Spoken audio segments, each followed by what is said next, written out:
guys, ඉතින් මගේ මතයි දැන් වෙලාව 1:42යි. මම උදේ නැගිට්ටා. ආයි නිදාගත්තා. මේ දැන් ඉතින් ගමනක් යන්න තියෙනවා. ගමනක් යන්නේ ට්‍රිප් එකක් වගේ එකක්. මාතර යන්න තියෙනවා. ඉතින් ඔයාලත් එන්න. මොකද මම තනියෙන් යන්නේ. එච්චර දුර ගමනක් තනියෙන් යන්න කියලා බලලා තියෙනවා. ගැලවෙ කුණාම මෙතන තනියෙන් කරගෙන පුතේ ඉඳවනේ. ඉතින් බෑග් එක රෙඩි කරගන්න තියෙනවා. බලමු දවස් දෙකකට මොනවද මම අරගෙන කියලා. Okay, let's go. So දවස් දෙකකට මේ ටික තමයි ගෙනියන්න තියෙන්නේ. මේක මම අඳන් යන එක already. මේක තමයි මට choose කරන්න විදියක් නැත්තේ. මෙතන වෙනම swimming kit එකක් තියෙනවා. මේකට මේ blouse එකද අර blouse එකද shirts දෙකත් එක්ක ඒවට ඉතින් විදිහට match කරනවා.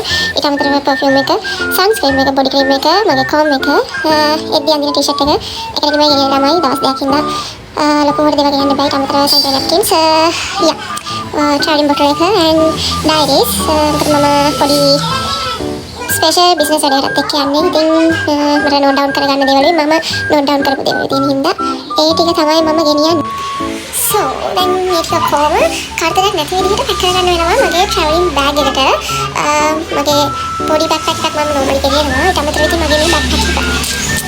guys තාපේ තියෙන මට යන්න පානදුරට තමයි යන්න ඕනේ. පානදුරෙන් තමයි highway යන්න ready වෙලා ඉන්නේ මම. So backpack එක ready කරලා අපේ මම ඔයාලටයි vlog එකට ගෙන්න. ඉතින් guys මේක තමයි outfit එක. මේ තමයි ගෙනියන්න තියෙන මගේ backpack එක. තමතරව traveling bag එක and මේක. ඉතින් මම මන්නාරගම ඉඳලා පානදුරට මේ එකක් දාලා තමයි ආවේ. දැන් මේ බස් එක යන්නේ 4:00 පානදුර highway bus stand එකෙන්. තාම ඉතින් උතන ස්ටෑන්ඩ් එකේ නවත්තලා තියාගෙන ඉන්න විදිහ තමයි මේ. ඔන්න දැන් අපි හිමින් සැරේ මාතරට යන්න තමයි හදන්නේ. ඉතින් මම පළවෙනි වතාවට තමයි මෙච්චර දුර ගමනක් යන්නේ. මට හරි ප්‍රවුඩ් මං යන මොකද මම ඊට කලින් ගිහිල්ලා නැහැ. ඉතින් පොඩි දේවල් තමයි අපිව සතුටු කරන්නේ. පානදුරේ ඉඳලා මාතරට highway ticket එක 950යි. දැන් ඉතින් මේ highway එකේ යන විදිහ තමයි ඔයාලට පේන්නේ. මහ ලොකු දුරක් යන්නේ නැහැ. ඉතින් ඇත්තටම කියනවා මහින්ද මහත්තයාගේ පිට තමයි මේ මොනවද ඒ මනුස්සයාක් කරන්නේ නැහැ කියන්න බෑ. ඉතින් ඒකයි අපිට තවටත් මාතරට යන්න ඉතින් ගාල්ල කොළඹ හරහා තමයි යන්නේ. අනේ ළමයි මේ කියන්න බැරුණු බස් එක යද්දිම හම්මු සුදයක් සිද්ධ වුණා. හරිද? දැන් මම මේ පෙන්නන්නේ එක මේ පැත්තේ ග්ලාස් එකේ කිසිම ප්‍රශ්නයක් නැහැ. එහා පැත්තේ ග්ලාස් එකට වහිනවා. එහා පැත්තේ ග්ලාස් එක තෙමෙනවා. හැබැයි මම ඉන්න පැත්තේ ග්ලාස් එක තෙමෙන්නේ නැහැ. මාර වැඩි. ඒක මැජික් එකක් වගේ හොඳ. ඒතර හොඳටම වහිනවට පේනවනේ. දැන් මම ඉස්සරහ පෙන්නේ මම ඉන්න පැත්තේ තෙමෙන්නේ. මගේ ඉතින් දැන් ඔන්න පාලටෝ කියන තැනින් තමයි එක්සිට් උනේ. එක්සිට් වෙලා එතනින් තමයි එක්සිට් කරන්නේ බස් එක.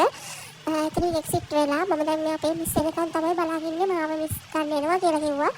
මේ මග බලන් හිටියට ඉතින් එතරම් මිස් කිව්වා ආයෙත් දැකලා නැහැ ළමයි. ඉතින් බලාගෙන බැලුවා තමයි ඉතින් මං ගියා ඒකක් බොන්න. ඔන්න ඉතින් මිස් මාවත් අරගෙන අපේ මතු මිස් උයන් හරීම කම්මැලි. තමයි ඉස්කෝලේ කාලේ ඉඳන් එහෙම බාලගිරි දෝසේ කෑම එකක් ගේනවා කිය අපිට වටනවා කෑම ගේන්නෙම නැහැ. ඔන්න දැන් කෑම ගෙනල්ලා කෑම උයන් තමයි බඩු ගත්තේ. ඊට පස්සේ මේ ඉතින් යාගේ ළමයි. ඒ කාලේ ඉඳන්ම යාගේ ළමයි මේ අපි අරනකොට මේ ඉන්නගේ දරුසුර තාලු. කන්න දෙනවා මේ නෑ. බල්ලන්ට පූසන්ට අඤ්ඤ කොටරට පුදුම සරගිල්ලක් දක්වන්න. ඒ වගේම තමයි ළමයි අපිටත් මාර මාදරේ. ඒක කියන වචන නෑ. ඔන්න ඉතින් ඊළඟ දවසේ උදේ පාන්දර හිමිදිරි උදේ මම සම්භාව ධර්මයේ අසිරිය විලින්න ගාඩන් එකට ආවා. ඉතින් මේ තේරෙන්නේ දැක්කත් මගින් නැතුව මේ ඇවිත් තියෙන්නේ.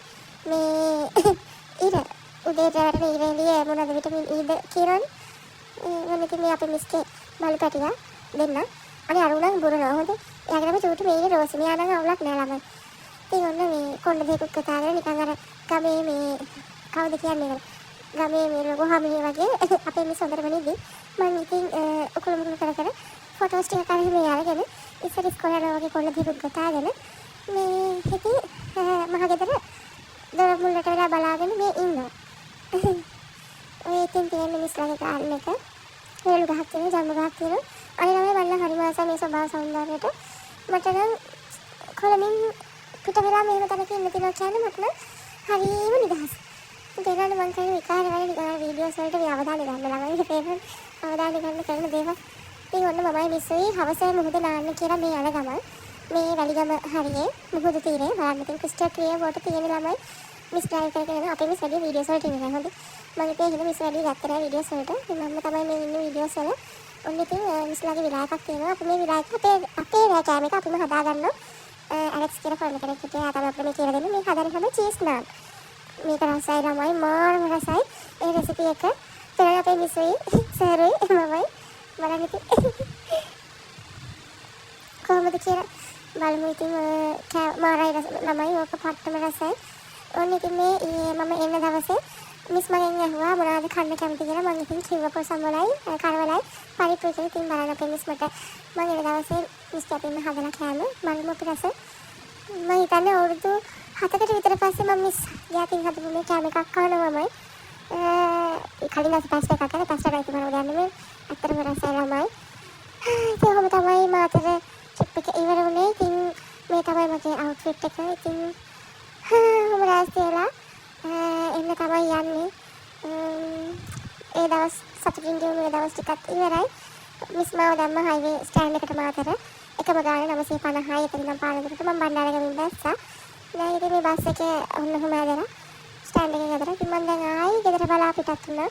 ඉතින් මේ වගේ බ්ලොග් එකක් එක්ක හම්බෙමු. මේක ඩීටේල් මදි. අපි සමහරකට ඉතින් එහෙම තමයි. බයි ළමයි.